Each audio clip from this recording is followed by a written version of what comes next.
Hello humans, my name is Kevin Cook, and this is the embarrassing story of how I fell for the green tea scam in Beijing. It was February 2014, my first Spring Festival experience in China. During this holiday week, the entire country mobilizes, everyone's traveling, and it can be really nightmarish if you don't know what's coming. I had traveled from Shandong, where I was living at the time, to Beijing on the train. I wanted to see the Forbidden City, Tiananmen Square, the Great Wall.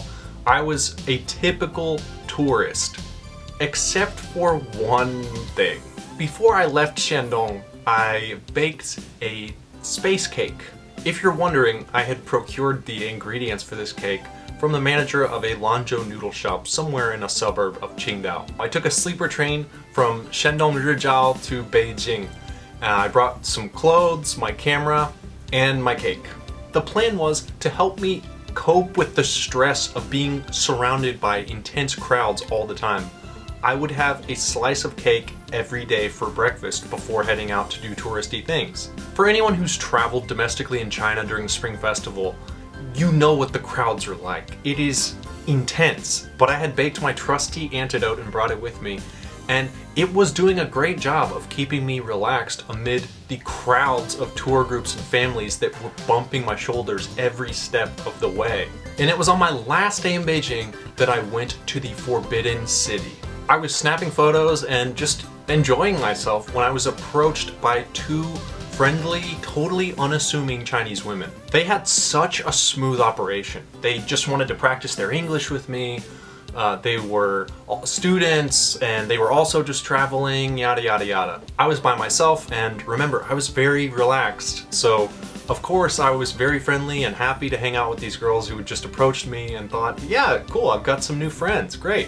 So we started walking and talking, and they suggested, hey, let's head down this street here. Do you like to drink tea? I took the bait so hard.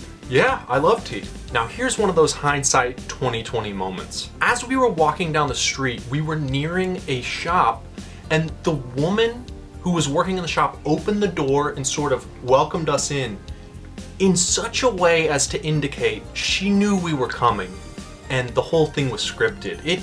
I've thought about this moment so many times after the fact, and I kick myself thinking, how could you be so dumb? It was so obvious that they were all working together.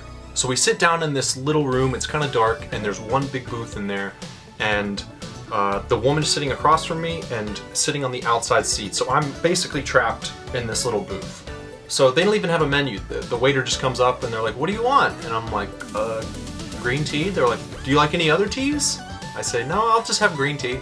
Unbeknownst to me, they proceeded to order a bunch of things. 3 different types of tea. There was like black tea, green tea, pu'er tea, and then they got a few glasses of red wine, one for each of us. The wine was terrible, by the way. I assume it was like a bottle of Great Wall that had long been opened and had been sitting on the shelf. And they also got a bunch of snacks and little nibbles and bits and things. So we're sitting there and just kind of chatting about nothing and like sipping from one of 20 different cups on the table when these girls were just in a hurry, like, all right, well, time for the bill. And the waiter comes over with the bill, and everyone's looking at me, and they hand it to me, and it was for 1,200 renminbi for all of this. That's like 200 US dollars. And even though I'd only been living in China for like 2 months at this point, I knew at that moment, oh man, I'm getting scammed. Yep, I fell right into this trap. I am an idiot. I'm stupid. And I fell for it. And remember, I was previously in a very relaxed state of mind. I was oblivious. I was just enjoying myself, and it's hitting me like a ton of bricks at this point. And I'm just trapped in this booth, and everyone's looking at me. And then my sort of demeanor shifts a little bit, and I'm like, this is way too expensive. I know that this is not the right price. And then the girls insist, no, that's the normal price. And so then I say, well, I didn't order all this stuff on the table. You did. I only ordered the green tea. They said, yes, but you ate the food, you drank the wine, you tried the other teas, you have to pay for it. I said, no, we can split the bill and I'll pay for what I ordered. I'll pay for the green tea. How much is the green tea? The woman who was sitting blocking me into the booth began insulting my masculinity, saying like, but a man should pay the whole bill. You're gonna make these women split the bill with you? That's not very manlike of you. She was trying to degrade me. So I'm starting to feel a little bit angry, and I think it's showing. And at this point, a man walks in, and now there's like, I can see kind of people leaning in, and this is just organized crime, guys. There's no other way to put it. Everyone in this shop was in on the jig except for me, and everyone's looking at me to just be like, give us your money. And I insisted though. I only ordered the green tea, and that's all I'm gonna pay for. And so we settled on 200 renminbi for the tea. And so I gave him 200, and I was just reluctant, you know, I gave him that 200, and then they were angry too. They stand up, and we all were just kind of sulking, and I stepped outside, still stunned from what had just happened to me. But also, I felt this heavy sense of uncertainty. Should I yell? Should I berate these people? There's a lot of passersby on the streets now. Should I let them know? Should I try to contact the police? I wasn't sure, and remember, I was just not in the right state of mind for this kind of situation. I wasn't alert, I wasn't feeling confrontational, and in hindsight, I've thought about this so many times. I wish I could just go back and just stand up to them and confront them and make a scene, because that's not cool what they did. But that is the day I learned not to eat homemade space cake before embarking on a journey in a totally unknown land. To add insult to injury, the following day I had to take the slow train back from Beijing to Shandong Rizhao.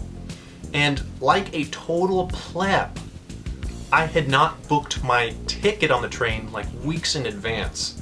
So all that they had left was like one hard seat in a packed train cart. So I sit down in this car. There's so many people in here. We're sitting shoulder to shoulder, just so tight.